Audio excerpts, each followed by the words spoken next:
Hello everyone, welcome to our new chapter. In today's lesson, we will learn some grammar concepts and some vocab, English vocab through an interesting story. The story is very interesting, so please बने रहिए मेरे साथ and channel को subscribe कीजिए and like my video please. Let's have a look at the story. One day, a wonderful plate made of gold fell from heaven. एक दिन एक wonderful plate, बहुत ही खूबसूरत, बहुत ही अच्छी plate, made of gold, gold से बनी सोने की plate, fell from heaven, heaven से गिरी, मीन्स स्वर्ग से गिरी एक सोने की प्लेट कहाँ गिरी? Into the court of a temple, एक मंदिर के दरबार में, एक कोर्ट में, जहाँ पर एक मंदिर था उस कोर्ट में वो प्लेट गिरी. On the plate these words were inscribed, inscribed means written, लिखे हुए थे. अब लिखे हुए होते तो रिटन भी आ सकता था, बट इंस्क्राइब, अब प्लेट पे अगर पेन से लिखोगे तो लिखा नहीं जाएगा, वो भी गोल्ड प्लेट पे, गोल्डन प्लेट पे. तो क्या था? इंस्क्राइब का मतलब होता है कुछ खुदाई करके लिखा हुआ, जैसे कि किसी हार्ड चीज़ पे लिखा हुआ होता है ना. सॉफ्ट चीज़ को हम पेन या पेंसिल से लिख देते हैं, मार्कर से लिख देते हैं, बट हार्ड चीज़ पे जो खुदाई करके, वो एक कला भी होती है, पेंटिंग आर्ट होती है, तो उस तरह से इंस्क्राइब्ड, खुदा हुआ था, लिखा हुआ था. अ गिफ्ट फ्रॉम हेवन, क्या लिखा था? अ गिफ्ट फ्रॉम हेवन, उस प्लेट पर लिखा था कि स्वर्ग से ये एक गिफ्ट है. टू हिम, किसको? उसको. हु लव बेस्ट, जो कि सबसे ज़्यादा, जिसके दिल में प्यार है, किसके लिए? लोगों के लिए, मानव जाति के लिए, मैन काइंड के लिए, ह्यूमन बीइंग्स के लिए, जिसके दिल में सबसे ज़्यादा प्यार है. A gift from heaven, heaven से ये गिफ्ट है उसके लिए. हु लव्स बेस्ट, जिसके दिल में बहुत ज़्यादा प्यार है.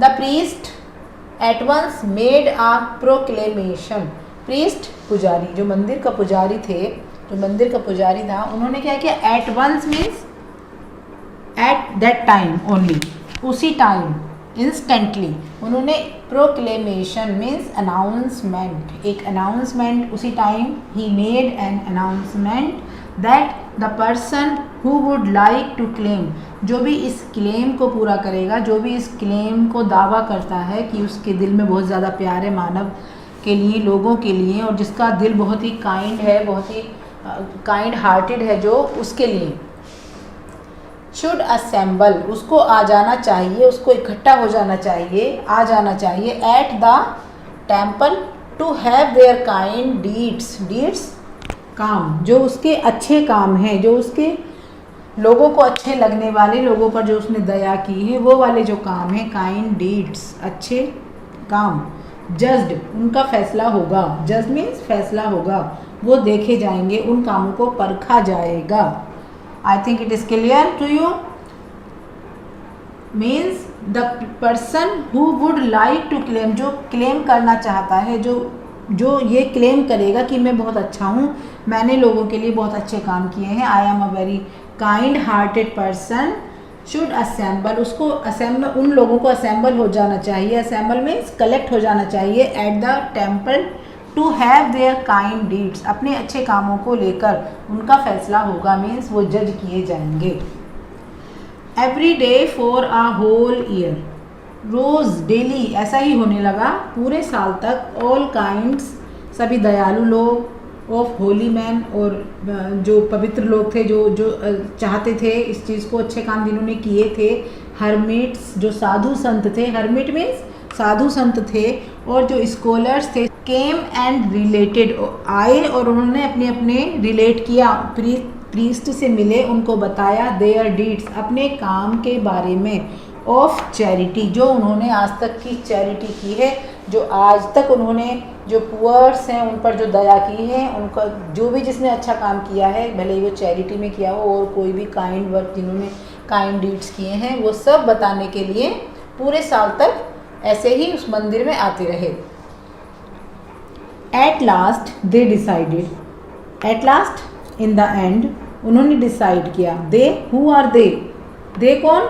दे प्रीस्ट, जो मंदिर के पुजारी लोग थे, जिन्होंने एक काउंसिल रखी थी, जिन्होंने एक सभा बिठाई थी, लोगों के फैसले, जो लोग बात करते थे, अपने अपने बारे में बताते थे, अपनी बातें शेयर करते थे कि हमने यहाँ इतना दान दिया है, वहाँ हमने इतना पुण्य का काम किया है, जो ये लोग बातें शेयर करते थे, उनकी जो एक सभा बैठाई गई थी विद ऑनेस्टी, बिल्कुल ऑनेस्टी के साथ, ईमानदारी से।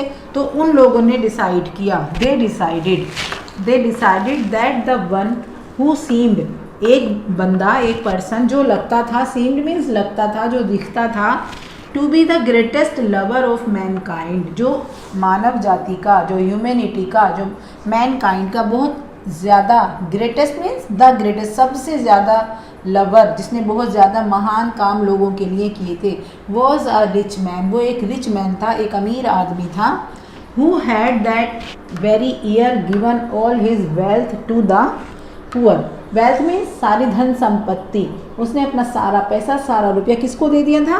पुअर को दे दिया था, गरीब लोगों को दे दिया था। So they gave him the plate of gold, तो उन्होंने क्या किया? दे, फिर यहाँ प्रीस्ट के लिए आया है, जो काउंसिल मेंबर्स थे, प्रीस्ट थे, और भी जो बड़े लोग मंदिर के रिलेटेड थे मंदिर से, उन्होंने क्या किया? उस प्लेट को, उस प्लेट ऑफ गोल्ड को उस रिच मैन को दे दिया। स्टोरी कंप्लीट नहीं हुई है, अभी और है स्टोरी, अभी ट्विस्ट है स्टोरी में।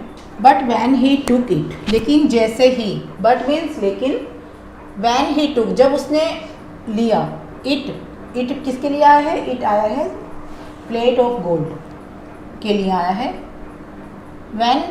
But when he took it, जब उसने प्लेट को लिया अपने हाथ में, इन हिज हैंड, अपने हाथ में लिया, इट टर्न टू वर्थलेस, कैसी हो गई? वर्थलेस, बिल्कुल बेकार हो गई। एक मेटल होता है लेड में बदल गई, जो कि एक पेंसिल होती है ना, पेंसिल की जो निब होती है, जो जिससे लिखते हैं टिप, वो लेड की बनी होती है, तो वो जो प्लेट थी वो उस लेड की बन गई। But when he took it in his hand, जैसे ही उसने उस प्लेट को हाथ में लिया, इट टर्न, ये बदल गई, टू वर्थलेस, बेकार हो गई, लेड में बदल गई। वर्थलेस लेड, जो कि बेकार वाली लेड होती है, उसमें बदल गई, वर्थलेस मेटल में बदल गई। He dropped it on to the floor, यहाँ पर एक प्रीपोजिशन आया है ऑन टू, यहाँ पर टू भी आ सकता था। He dropped it to the floor, लेकिन टू द फ्लोर का मतलब होता कि उसने उसको फ्लोर पर रख दिया, लेकिन जब ऑन टू प्रीपोजिशन लगा है तो ऑन टू हम वहाँ यूज़ करते हैं जहाँ पर कोई चीज़ मोशन में रखी जाती है, मतलब कोई चलते हुए मूवमेंट होता है जिस चीज़ में, तब वो रखी जाती है। मीन्स उसने ऐसे ही गिरा दिया उसको, क्योंकि वो शॉक्ड हो गया कि कैसे ये इस लेड में बदल गई है प्लेट, जो सोने की प्लेट थी अभी तक, वो कैसे लेड में चेंज हो गई है, तो वो उसको शॉक लगा, तो इसलिए उसने ऐसे ही गिरा दिया उसको, तो वो मोशन में जाके फ्लोर से टच हुई, तो इसलिए यहाँ पर ऑन टू का यूज़ होगा as a preposition. He dropped it on to the floor, it became gold again, और जब वो फ्लोर पर जाके लग गई, गिर गई, इट बिकेम गोल्ड अगेन, वो अगेन, फिर से अगेन गोल्ड की बन गई। ठीक है, इट मीन्स वो डिज़र्व नहीं करता था, उस प्लेट के लायक नहीं था, उस प्लेट को लेने के लिए वो डिज़र्व नहीं करता था। इससे हमें ये पता लगता है। फॉर अनदर ईयर, अगले साल भी, दूसरे ईयर भी, क्लेमेंट्स आते रहे, and the priest awarded the prize 3 times, और जो प्रीस्ट थे, जो वहाँ की वो थी, काउंसिल थी पुजारियों की, उन्होंने 3 बार, फिर एक बार मतलब 3 बार और अवॉर्डेड किया उस प्लेट से लोगों को। But the same thing happen, लेकिन सेम चीज़ बार बार होती रही, बार बार सेम चीज़ हैपन होती रही, मतलब वही घटनाएं घटती रही कि वो प्लेट लेड में टर्न होती रही, और जब वो टच करना बंद कर देते थे, उसको रख देते थे, तो वो अगेन गोल्ड में चेंज हो जाती थी। मीनवाइल का मतलब उसी टाइम, उसी दौरान, a large number of beggars भिखारी, मांगने वाले, लार्ज नंबर ऑफ बेगर्स बहुत सारे, मतलब बहुत सारे, लार्ज नंबर में बहुत बड़ी संख्या में, केम एंड ले अबाउट, ले का मतलब बैठ गए या लेट गए, जैसे भी हुआ, मतलब गेट पर आ गए। अबाउट द टेम्पल गेट पर आए बहुत सारे भिखारी, टेम्पल गेट पर आ गए, और क्या सोचते हुए? होपिंग, उम्मीद रखते हुए, that the clements would give them alms means भिक्षा, to prove they were worthy of the golden plate. मतलब भिखारियों ने क्या सोचा, भिखारियों ये सोचते हुए आए कि जो वहाँ पर क्लेमेंट्स आ रहे हैं, जो ये दावा करने के लिए लोग आ रहे हैं कि वो ज़्यादा वो ज़्यादा वर्दी हैं, डिज़र्व करते हैं उस प्लेट को लेने के लिए, तो वो इसलिए उनको भिक्षा भी देंगे, ये साबित करने के लिए कि हम ज़्यादा डिज़र्व करते हैं उस प्लेट को लेने के लिए, अपने आप को और ज़्यादा काइंड हार्टेड दिखाने के लिए वो उनको भिक्षा देंगे। और सही भी हुआ। जो पिलग्रिम्स थे, जो आने वाले लोग थे वहाँ पर, अपने क्लेमेंट्स थे जो आ रहे थे और पुजारी उनको जज कर रहे थे, उनको कहा गया है pilgrims. Gave them plenty of money, उन्होंने उन भिखारियों को प्लेंटी ऑफ मनी मीन्स बहुत सारा रुपया पैसा दिया। But they gave them no sympathy, लेकिन उन्होंने उनको सिंपैथी बिल्कुल नहीं दी, क्योंकि जो भिखारी थे उनकी जो कंडीशन थी बहुत ही पिटी थी, उन्होंने कोई उनको सिंपैथी नहीं दी। Nor even a look of pity, और ना ही कोई दया की झलक उनमें दिखी। किन में दिखी? उन लोगों में जो क्लेमेंट्स थे, जो कि दावा करने के लिए आए थे कि हम मानवता से बहुत प्यार करते हैं। उन्होंने ना तो कोई उनके लिए सिंपैथी दिखाई और ना ही कोई दया की कोई झलक उनको दिखाई। बस सिर्फ उन्होंने क्या किया, उन्होंने प्लेंटी ऑफ मनी, बहुत सारा रुपया उन गरीबों को, उन भिखारियों को दे दिया। At last a simple peasant, peasant का मतलब होता है किसान, जो हार्ड वर्क करते हैं जंगल में, खेतों में और लैंड के साथ, ज़मीन के साथ, दैट आर फार्मर। जो फार्मर्स था, एक किसान था जो पेजेंट था। At last a simple peasant, एक सिंपल सा, बिल्कुल साधारण सा एक किसान वहाँ आया। हु हैड हर्ड, जिसने नथिंग, कुछ भी नहीं सुना था, अबाउट द प्लेट, प्लेट के बारे में उसने अभी तक कुछ नहीं सुना था, वो वहाँ आया। And he was so touched by the site of the miserable beggars, और वो इतना ज़्यादा टच हुआ, उसकी नज़र इतनी ज़्यादा टच हुई उनकी दशा से, उनको देखकर, जो बेगर्स थे, उनकी मिजरेबल मीन्स दयनीय, दया के लायक उनकी दशा को देखकर वो इतना ज़्यादा टच हुआ उन लोगों से, दैट ही वेब्ड, कि वो रोने लगा। कौन रोने लगा? पेजेंट। जो पेजेंट था, जिसको तो उस प्लेट के बारे में पता ही नहीं था, उसे नहीं पता था कि यहाँ पर क्या हो रहा है, बस वो तो वहाँ से आया और उसने देखा कि यहाँ पर इतने लोग हैं जो भिखारी हैं और जिनकी हालत अच्छी नहीं है, मिजरेबल कंडीशन में है। वो इतना ज़्यादा उनसे टच हुआ उसका हार्ट कि वो उन्हें देखकर रोने लगा। He wept and when he saw a poor, और जब उसने किसी पुअर को, गरीब को, जो कि ब्लाइंड था, मीन्स वो नहीं देख पाता था, उसकी आंखें नहीं थी, उसकी आंखों में रोशनी नहीं थी। मेम्ड रेज, जो कि विकलांग भी था, जो वुंडेड, वुंड मतलब होता है घाव होना, जख्मी भी था और विकलांग भी था। एट द टेम्पल गेट, उसको जब उसने उस टेम्पल गेट पर देखा, ही नेल्ट थर्ड सेकंड फॉर्म है नील की, KNEL, नील मीन्स झुकना, घुटनों पर टिक जाना, घुटनों पर टिकना। जब क्लास में मैम कहती है ना कि नील डाउन करो, तो वो यही होता है, नील डाउन मीन्स टांगों पर झुक जाओ। तो ही नेल्ट, उसने उसके आगे घुटने टेक दिए और उसके हाथों को अपने हाथों में लेकर उनको कंफर्ट करने लगा, मीन्स जिससे कि उसको आराम मिले। विद काइंड वर्ड्स, और अपने जो दया के शब्द, जो हम कहते हैं ना सिंपैथी वाले वर्ड्स, वो उसके साथ बोलने लगा। One priest who had the golden plate, एक प्रीस्ट, एक पुजारी जो था मंदिर का, जिसके हाथ में गोल्डन प्लेट थी, सोने की प्लेट थी।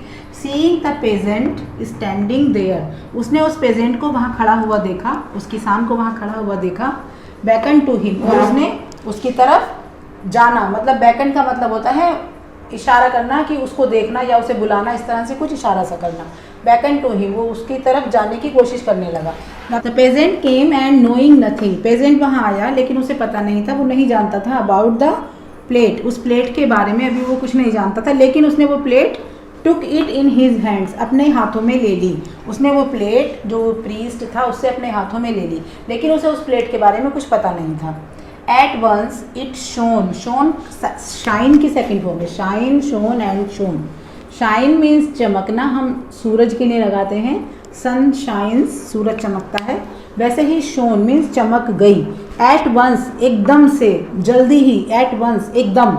इट आया है प्लेट के लिए। At once it shone out, ये चमक गई, प्लेट और ज़्यादा चमक गई। विथ 3 times इट फॉर्मर, मतलब पहले से 3 गुना ज़्यादा फॉर्मर का मतलब होता है पहले से 3 गुना ज़्यादा स्प्लेंडर, इसमें चमक हो गई। एंड द प्रीस्ट सेड, और प्रीस्ट ने कहा, ये देखकर प्रीस्ट ने कहा कि ये जो प्लेट थी जो दूसरे लोगों के हाथ में जाकर, जिसकी शाइन भी ख़त्म हो रही थी और जो और बर्थलेस हो जाती थी, उसके हाथों में जाके वो और शानदार हो गई और ज़्यादा चमक गई 3 गुना, 3 टाइम्स। तो प्रीस्ट ने कहा, son the gift is yours, ये जो गिफ्ट है ये तुम्हारा है। Son the gift is yours. Okay, now let's have a look at proverb of today. Today's proverb is bite the hand that feeds you. Feeds means खिलाना, means जो हाथ तुम्हें खिलाते हैं उन्हीं को काट लेना। तो प्रोवर्ब सेज, जिस थाली में खाना उसी में छेद करना। Bite the hand that feeds you, जो हाथ तुम्हें खिलाते हैं उसी में छेद करना। That's all for today. I hope you understood the today's chapter, and please keep liking my videos and subscribe the channel if you have not subscribed it yet, and keep liking my videos, keep sharing it, and I will be back soon with a new chapter. Till then, bye.